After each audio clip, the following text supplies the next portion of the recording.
Thank you so much for your patience. When we're dealing with technology, there's lots of pros, being able to use a webinar as a platform here, but there's also lots of cons when things go awry. So thank you so much for your patience. So welcome to our webinar today on emotional eating is unhealthy, balancing food, mood, and cravings.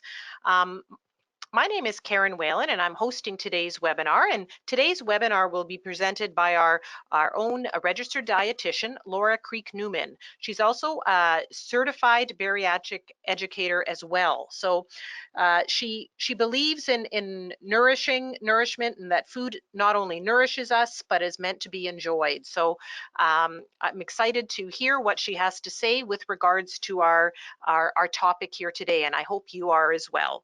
So the Wellness Institute, just a quick background, we were established in 1996, so we've been around for a while. We're not-for-profit, and we're a certified medical fitness facility in Winnipeg. If you have any questions as we're going through this webinar, please feel free to put them in the chat box on the side, and we'll be sure at the end of the presentation, we'll address them at the end, just to keep with the flow of the webinar and not to be disruptive. So thanks again for joining us, and I'll turn things over to Laura Creek-Newman.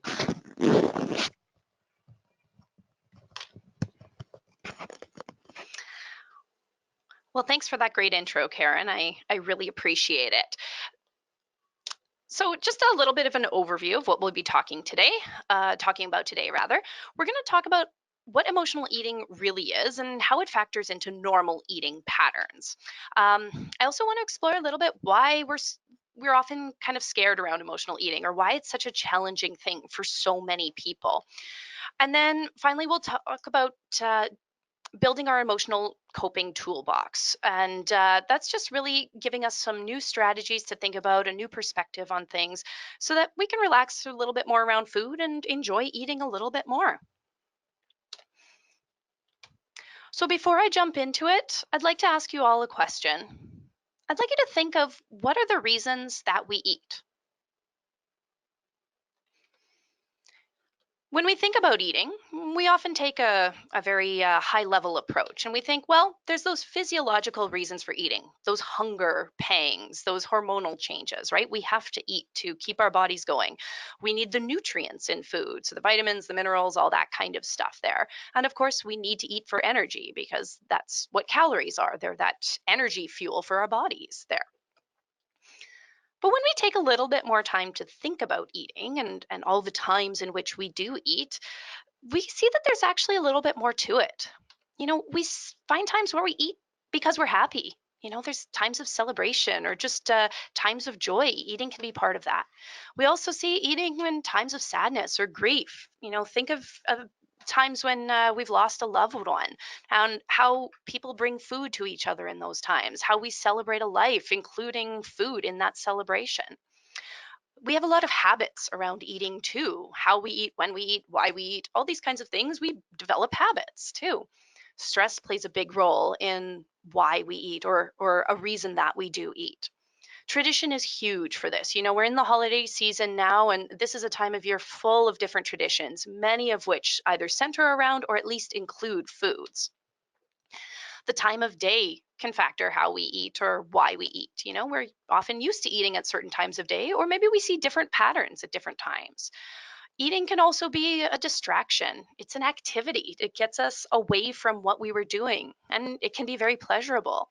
It can be a way to solve boredom, right? It's something to do. There can be some pressure around eating too. Sometimes we eat because we feel we should, or maybe we don't eat because we feel we shouldn't, or something like that. Celebrations, think of a celebration that doesn't include food. That's a pretty tall order. Most celebrations in pretty much all cultures have some kind of food component. And the availability of food affects why we eat, whether it is available, not, when it's available. So when we think about it, we don't just eat for the nutritional components. We eat for a lot of reasons. And as we can see, so many of these reasons have an emotional element to them. And some of these reasons are actually driven by emotions as well. So eating feels good. This is something that a lot of people can say. Outside of a certain circumstances, for a lot of people, the act of eating just generally feels good, and emotional eating can feel good too. And this isn't just a learned response, but there's a lot of reasons for it. Our connection to that feel good feeling around eating starts really early in life. When a person is feeding an infant, the food is not just food to that infant, that it requires care and attention from the caregiver. It might be entertainment for the infant as well. It requires attunement to their needs. So right from our very first days, there's emotional links attached to the food that we eat. As we get older, as we learn and develop, some of those emotional links maybe aren't as strong, or also in a lot of cases, we just learn other ways to have that emotional fulfillment. So, food isn't the be all and end all that it is to an infant, but we do often carry some of those emotional ties with us through our life. It's just the way that humans are. Depending on what our relationship with food was when we were young, those can be stronger or not as strong later in life. For some people, for example, food is something that they could always rely on. So, food is something that's comforting, or maybe it's a stable element in our life. So, that can feel good as well. Um, so, we want to acknowledge that right from the start, there's an emotional element to our eating. So, I wanted to talk a little bit about why eating feels good. And there's a few different factors here. But first, of course, when we're talking about feelings and emotions, we have to talk about our brain because that's where it originates. So, there are neurotransmitter changes that happen when we eat and may happen more so when we eat certain ways that can affect our mood and how we feel. So, one of the things that happens is when we eat food here, we get the release of the neurotransmitter dopamine. And this lights up the reward center of our brain. And that makes us feel really good. We enjoy it, right? And not only that, but with that reward center, there's that little bit that makes us want to go back for more there.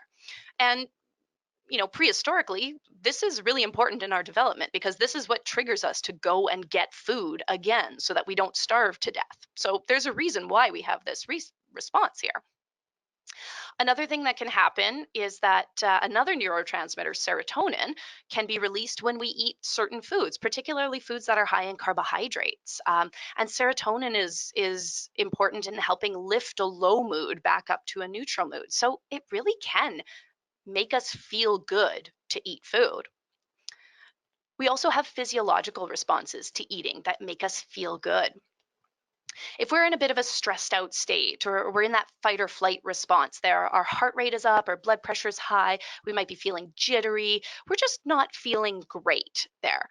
The act of eating can help to calm down that stress response. It helps to lower that fight or flight response, and it helps to turn on that rest and relax response there. So eating can help the digestive system get moving, and it can also help to lower our blood pressure a little bit, help those blood vessels expand a little, and just bring us out of that fight or flight response. So we can feel that physiological relaxation when it comes to eating. For some people, too, that physical act or feeling of eating, whether it's that repetitive motion of eating something, can be very soothing, or even just that gentle stretch of the stomach there, for some people, can be a very calming kind of feeling as well. So, on a lot of different levels in our bodies, eating really does feel good and can impact our emotions. Now, when we think about the traditional definition of emotional eating, what we hear is that emotional eating is any eating that happens in the absence of physical hunger.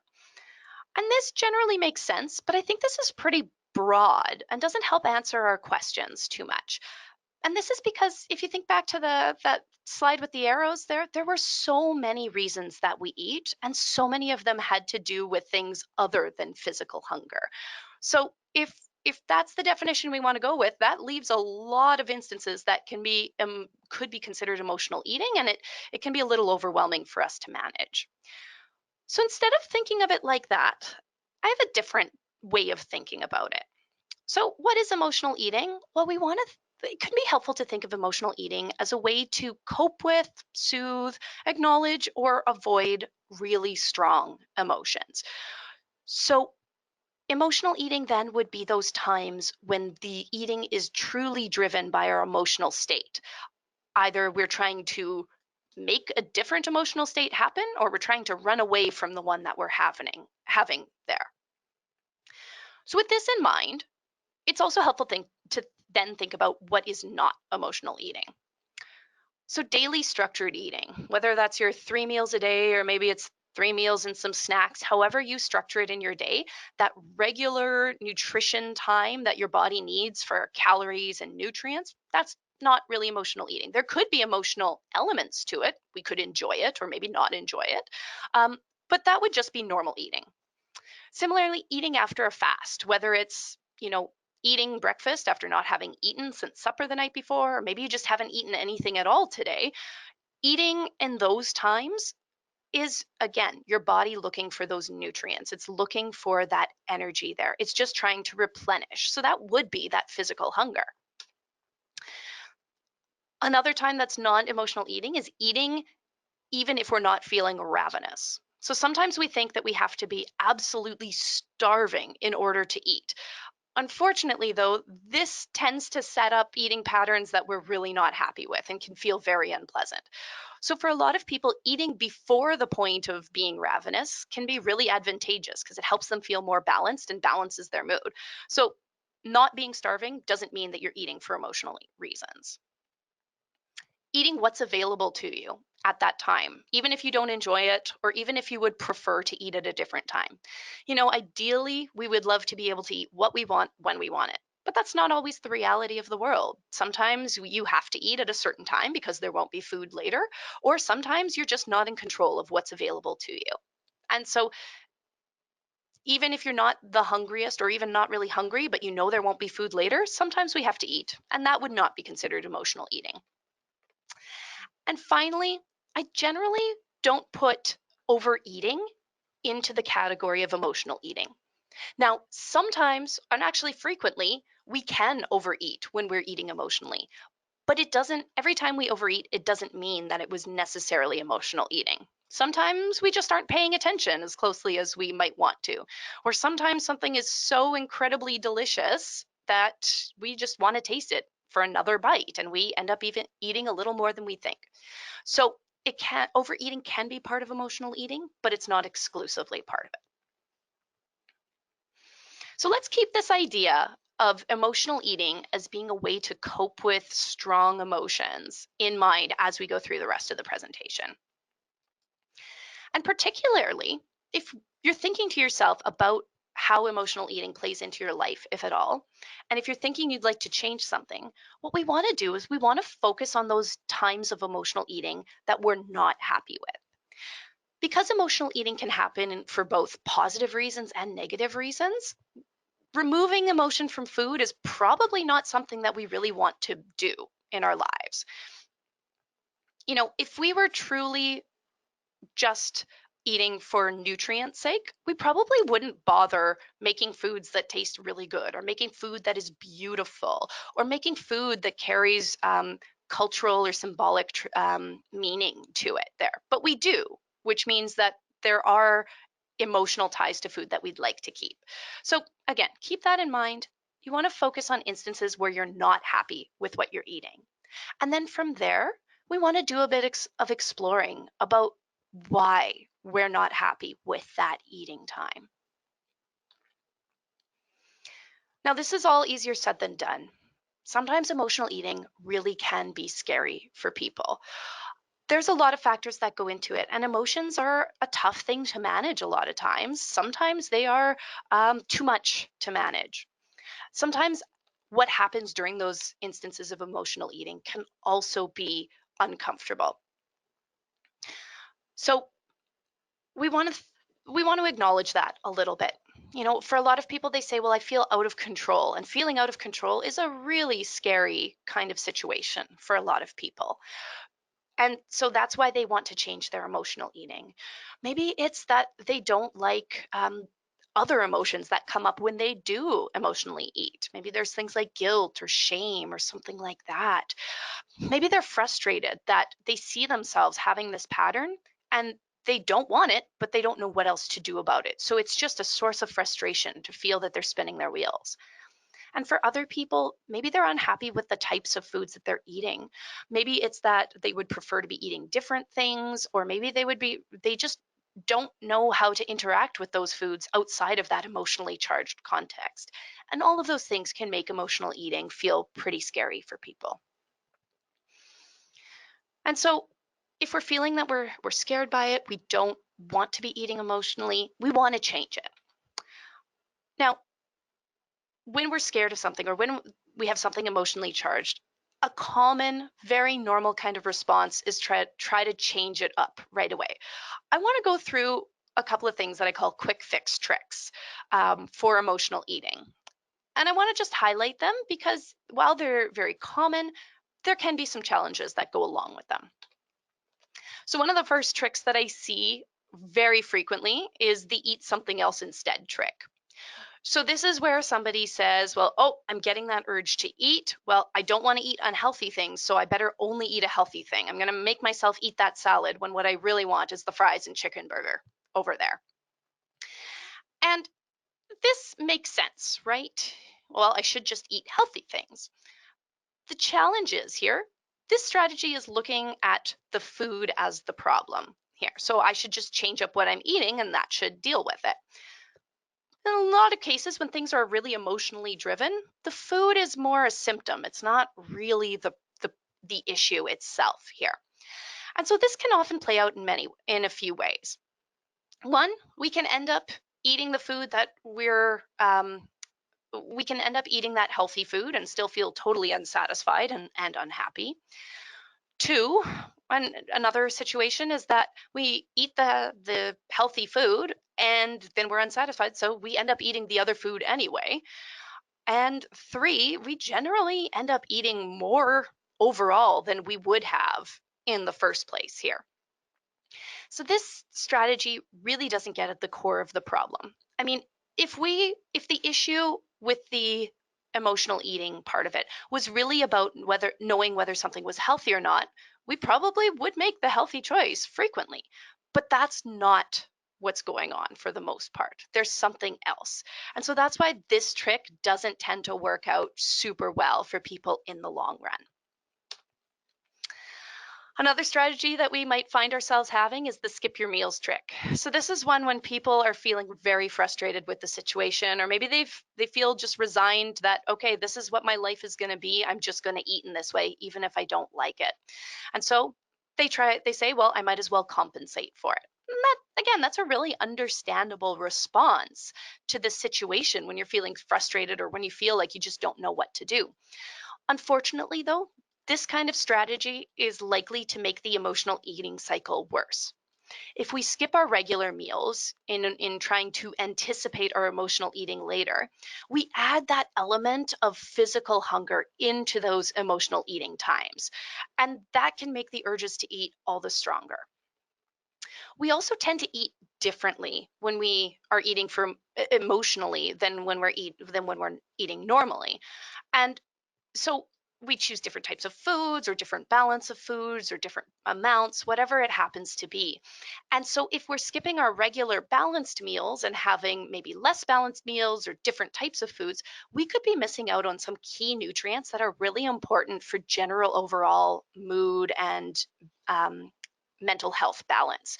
Things like proteins, vitamins, and minerals, these are all really important to support really good health and brain function. And so we might be missing out on some of those things. Typically, this type of strategy tends to make the cycle worse because it gets even harder to get out of when we do that. Another strategy that's really common is the clean cupboard trick. So this one here is, well, I'm going to get all of those trigger foods out of the house. All of those things that I snack on when I'm upset or when I'm feeling lonely, just get them out of the house and then I can't snack. Again, this strategy is looking at the food as the problem here. Now, I will say this can be effective in some cases. For some people, not having it in the house forces them to try a different strategy. So even though they didn't think they were trying something new, it kind of forces them into something new. For other people, though, this can be a strategy that has a lot of limitations. So, yes, this strategy might work in your house where you control what goes into your house. But what happens when you're not at your house? What happens when your trigger foods are out at a party or in the grocery store or at the office or wherever it happens to be? How how are you going to manage around that when you don't have control about around having those foods out? Another thing that can happen here is that this really feeds into the idea that there are good foods and bad foods. And when we believe that a food is bad, we can then believe that we are bad for having eaten that food. So if we've decided that a certain food is bad and it's not allowed in our house, but then we find ourselves eating it because we're human and that's what happens sometimes, how are we going to feel about ourselves? And then what type of eating environment are we going to set up? In some cases, this can lead to things like eating in secret or strong feelings of guilt or shame around eating, which, if you already started off with some pretty strong emotions that were triggering that eating, adding some guilt and shame and secrecy is probably not going to help the situation there. So these tricks are actually traps. They keep us in that cycle and they don't really do anything to help us engage with our food and our eating in a more positive way. So, what can we do instead?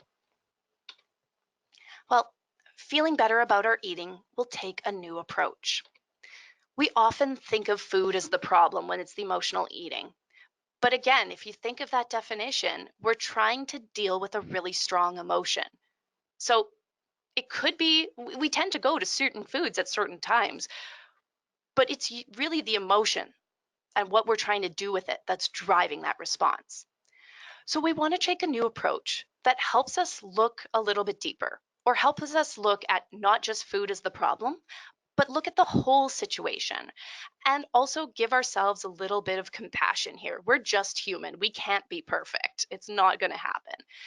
And on the whole, this can help us have a more positive relationship with our moods and our food. So, the first thing we want to do is normalize emotional eating. You know, most people eat in emotional ways some of the time. Many of our eating instances have some emotional connection to them, positive or negative, strong or weak. There's emotions are always part of food to some degree in our lives here.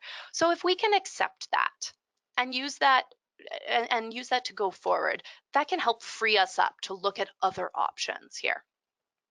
It can also help to accept that we have eaten emotionally. In our society, we tend to say, no, we should never eat emotionally. But again, realistically, we do all the time. So that sets us up for feeling pretty bad. If we accept that emotional eating can be part of normal eating, then again, that frees us up. We can also accept too that emotional eating has served us in the past. Usually, when we're trying to deal with a tough situation, we're doing the best we can with the tools we have at the time. So, if we had better tools, we would have used them there. At the time, for whatever reason, emotional eating may have been the tool that you had at the time, and that's okay. We can also accept that we are ready to move on and build additional strategies. It's okay to have emotionally eaten in the past, but to want to have other tools available to us in the future. The next strategy we want to employ is looking a little bit more at the situation or at our triggers and responses for those emotional eating times. So in a lot of cases, we have some patterns to our emotional eating responses there. And we might notice it more with some emotions, less with others. Maybe it's things like time of day could be a trigger for emotional eating. Relationship and work stresses are huge triggers for emotional eating as well. So, if we're not getting along well with our family or we're having a tough time at work, those can be triggers for us. Just feeling overwhelmed as well, looking for a distraction. Maybe we find ourselves faced with some tough things and eating is a way to get away from it. And so it's important to know what's true for us. there. Some people find it helpful to keep a bit of a log to write down, what was I feeling at that time when I had that emotional eating? What was going on around me there? And also saying, when I feel this emotion, what is my response to it? Do I have a craving for certain food, or do I just want to eat anything and everything? Do I want to eat by myself? Do I want to eat with people? Understanding these things gives us a lot more flexibility and gives us a lot of options when we're trying to build that toolbox down the road. Then we want to think a little bit more specifically about those times of emotional eating. We really want to understand that situation. Why is it that eating seemed like the right thing for me here? Um, you know, Maybe, yeah, I understand that there's healthy foods, but there's something about those other foods at that time that's going on. So, really do some deeper digging here. This might be a time too where identifying those emotions can be really tough, but really, really important. So, leaning into the emotions that we're feeling, starting to feel the things that maybe we didn't want to feel, this is a time to start doing that. And I should say too, this process is a really tough one for a lot of people. It requires vulnerability, it requires a lot of soul searching. And so, having a support to help you do it, whether it is your own support system at home or a trained professional, a counselor, a therapist, someone like that who can help you process some of this, can be really key. So, don't be afraid to add that into it.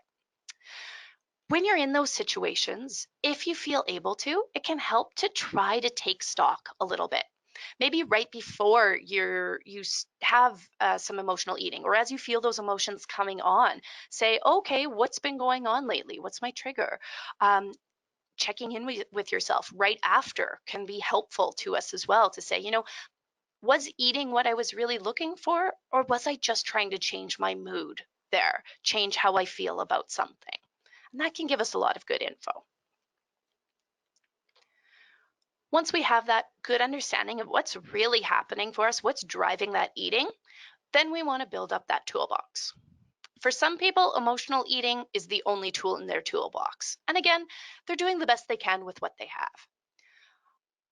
But just like any other task, maybe there's a tool that can work in a lot of cases, but there usually isn't one tool that can work for every situation. We usually need a few tools, or maybe one tool works okay, but there's another tool that would work way better. So it's good to have variety. It's good to have options here. So you want to think a little bit about what types of tools do you need? Maybe you need different tools for different situations or different environments there.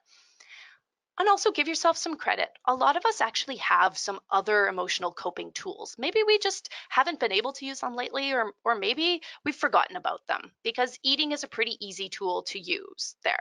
So what's in your toolbox already? What are some things that you've used in the past before? Are they things that you could use in the future going forward? Again, this is a great place to have your support people or your specialist help you out with this process, and learn what is going to be best for you. And then, of course, just like any new tool, we have to practice using it, right? We can't expect to start to jump into the middle of a project and pull out a brand new tool we've never seen before and expect it to work. We want to try these tools. We need to practice them, get comfortable with them, especially if emotionally eating is something that's a really, really strong go-to tool for you, then we need to practice the other tools all the more. On the whole, this type of process, this type of approach isn't meant to remove any of the emotion from the eating. What it's really meant to do is increase our enjoyment in eating more and to help us cope in other ways. It's to help us not feel those emotions quite as strongly, or just build new links with our emotions that can help us feel more balanced overall. So, what are some more strategies that we can employ here? If those quick fix tricks really don't work for us, what else can we do once we've built up our emotional toolbox? One thing that we can do is be present in our eating. In a lot of cases, eating is something that we do while doing other things. We eat while we work, we eat while we watch TV, we eat in the car, we eat while we're on our phones. We don't often take a lot of time to just eat food. And so we don't engage with it as much as we could sometimes, and sometimes we miss out on some really enjoyable experiences there. Sometimes too, we're not actually sure how we feel about certain foods or about how we enjoy certain foods because we're never fully paying attention to them. So, taking some time to just eat, setting aside some meals or snacks where all we do is eat and pay attention to that process of eating, the foods that we choose, um, that can be a really great way to build more enjoyment in our food and also feel or experience some of those feelings that we're having at that time. A lot of people will find mindful eating and mindfulness strategies really helpful in this process. So, those can help us to quiet down some of the noise in our heads and focus a little bit more on the experience of eating itself.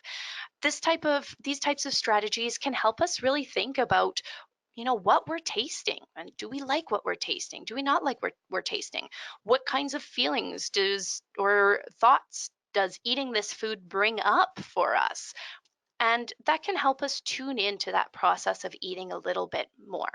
Now, there's going to be times where we aren't able to be as present in our eating as we'd like, and that's normal again. But taking some time to bring some presence into our eating can be a really, really helpful strategy for balancing out our mood and food. Another really helpful strategy is to cruise through our cravings or do some urge surfing. Now, cravings are often a big part of emotional eating, and a lot of people really don't like the cravings, and that's understandable. They often come on quite quickly, they often feel urgent in nature, and that can be really distressing for us to feel that need for something that comes from within us without us actively choosing that thing there. Now, cravings are often part of that emotional eating, but we can get cravings outside of emotional eating. So it's not a failing to have a craving. You're a human being. That's what happens sometimes. Especially if over time we've developed really strong emotional ties to eating, then cravings for foods can become a normal kind of reaction to us. Some of the things that we know about cravings, though, and this is true for cravings for food, for cigarettes, alcohol, all many types of cravings, is that they tend to follow a similar pattern. They tend to get really, really strong at the beginning, and that heightened strength tends to last for a while, and then they slowly lose some steam. So it's kind of like a wave rolling into the shore, right? You've got this giant riptide coming in, and then it crashes down, and as it flows back out to the ocean, it's just water flowing out. It's not a huge wave the whole time. This whole process of riding out that wave usually takes about 20 to 30 minutes for people, but it's going to vary on what we're craving and different factors like that. So we know that cravings will pass as time goes on, and it's not a failing to have a craving.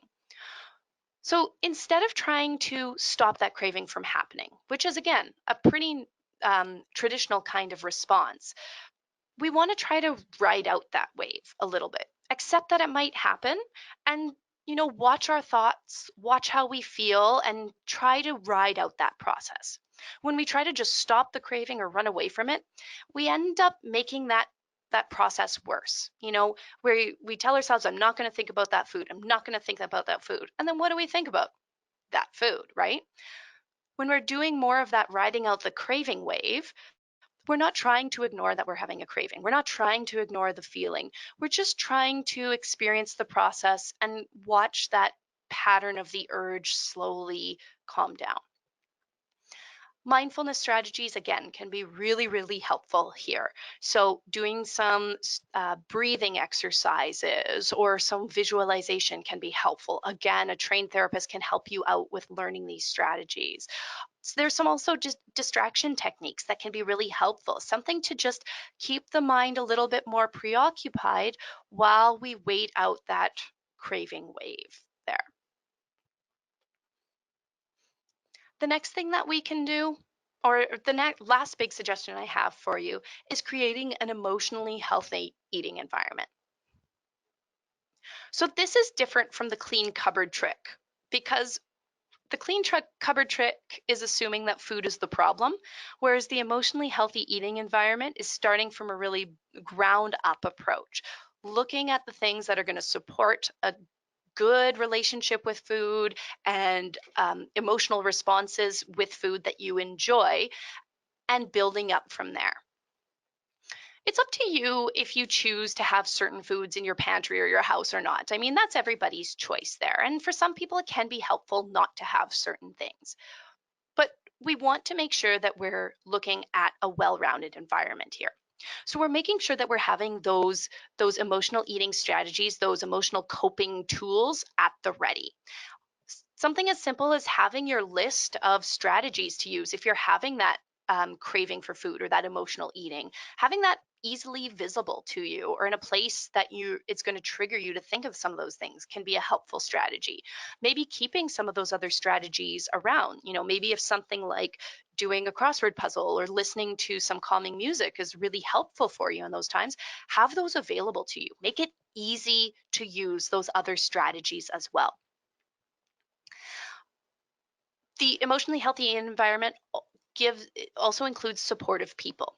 So now these aren't people who are the food police saying, nope, you shouldn't be emotionally eating. That's not really supportive for a lot of us. These are Having supportive people is you letting the people in your life or in your space know what you're trying to do and how they can help you with that. So letting them know that, hey, I'm trying to use other strategies. So if I'm struggling, if I come to you and say, oh man, I'm having these cravings and they're so hard, maybe they can say, hey, would you like to look at your strategy list? Or, would you like to go for a walk? Do you want to talk about it?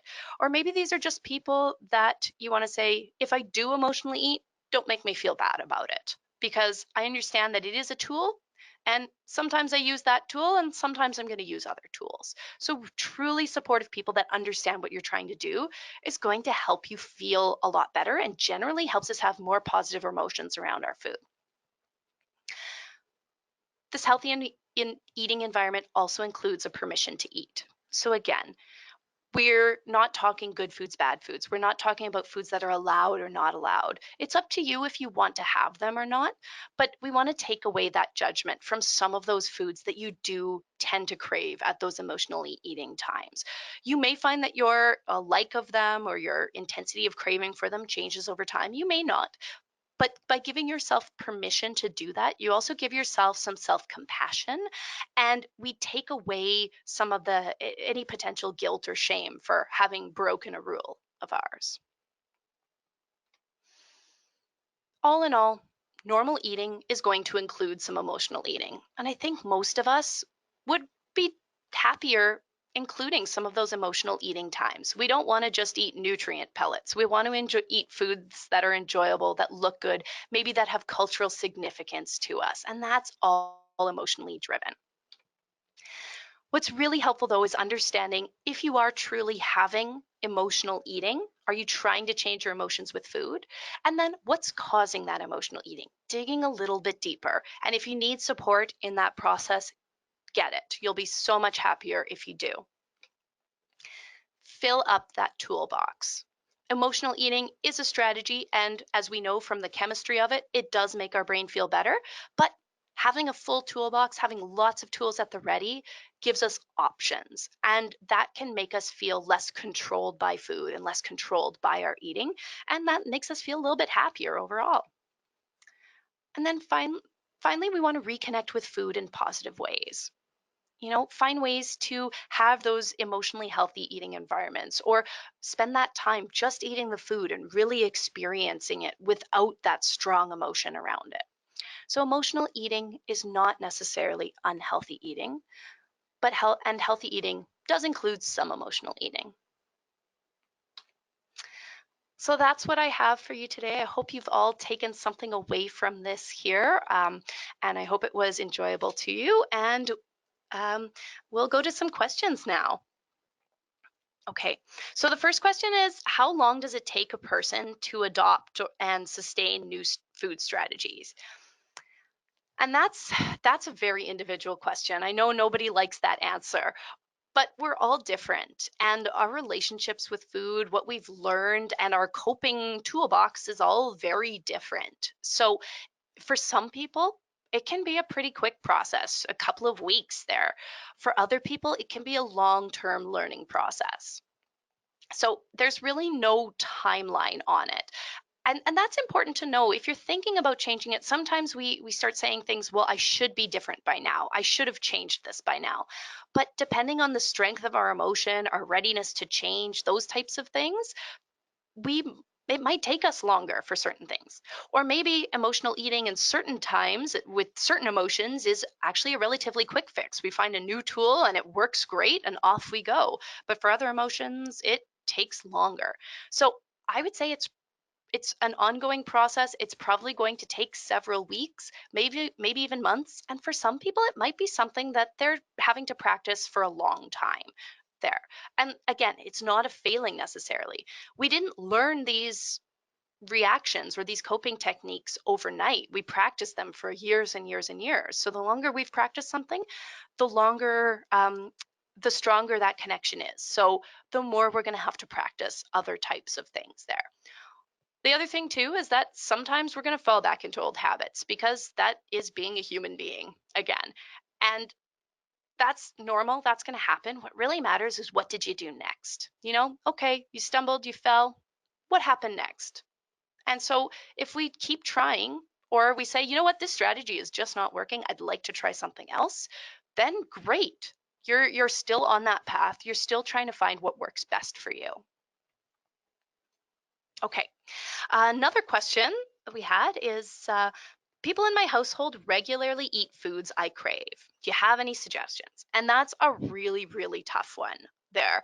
And again, that comes down to why that clean cupboard trick is something that we tend to go for. If we just get it out of the house, I won't crave it anymore. Um, when we share a house with people, that is really tough because we have a lot of preferences and everybody has their own emotions tied into food. So maybe for yourself, dealing with a certain food, the emotional connection is really tough for you. But maybe for the other person, giving up that food is just more than they can handle at that time. So I can see how we would be butting heads there. One of the best things I can suggest is talking openly with everybody and talking about why things are bothering you. And so doing it without saying it's a good food, bad food kind of thing, or that you can't have it, but just really being open, say, why is it challenging for me right now? Maybe you're saying, I'd like to try different things around here, or in the meantime, while I learn new strategies, I'd like to having these things around me is pretty tough there, and having the other person understand where you're coming from, but then also being willing to listen to them. In a lot of cases, when people are able to have that more open dialogue about their shared space and their shared foods, they can often come up with a bit of a compromise. And I've heard of all sorts of different things. In some cases, they just decide, yeah, we're not going to have that in the house. Sometimes they decide on certain types of things. Sometimes they look at, well, where is it stored in the house? That creates a more healthy environment for them. There's a lot of different strategies, but really looking at it from or engaging everybody who shares that food space and trying to be open with those emotions. Now, sometimes you might find yourself in a situation where you're trying to be very open, you're trying to find a happy medium, and you're finding that the other person is really not budging for you there. And that's, I'm really sorry if that's the case, because that's a really hard thing to deal with. And then there, you might want to think about, is there something bigger going on there? And that's a question that as a dietitian, I definitely can't help you with. But again, trained professionals, counselors, therapists might be able to help you out with some of those deeper questions. So I would say my biggest suggestion is to talk really openly with people about it and hear their suggestions. So you're not just telling people what they can and can't do, but see if they have other suggestions and see if you can come up with a solution that works for everybody. There's really no right or wrong. It's really what works for you and creates that supportive environment. Okay.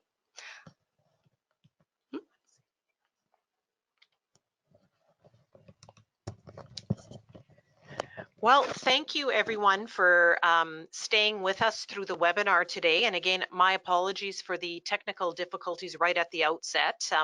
Glad that you all hung in and heard most informative webinar. I really enjoyed listening to what Laura had to share, and I definitely gleaned lots of good information for myself, and learning that emotional eating is something normal, and it's not always unhealthy, and all the variables that play into it. I found that most interesting, and just the toolbox and the strategy. So I hope you too found it interesting, and have been able to take something away from it.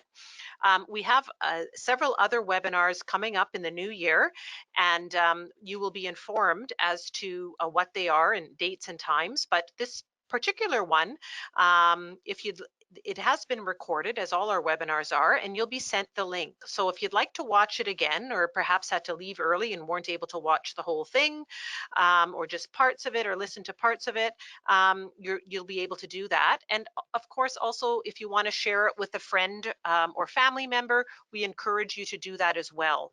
So Laura will be doing another webinar January 3rd, and it will be focused on food and nutrition as well. And keep posted for upcoming information about that, and if you'd like to join us for that one too. And again, thanks again for participating today. We've really appreciated your attendance. And if you have any questions with regards to this webinar, or perhaps you have are interested in our dietetic services, please don't hesitate to contact our number there. And we have Laura as one of our dietitians, and we have a few other dietitians as well. But feel free to contact us, and if you want additional services or additional information. Again, thanks so much, and have a good remainder of the day. Take care. Bye-bye.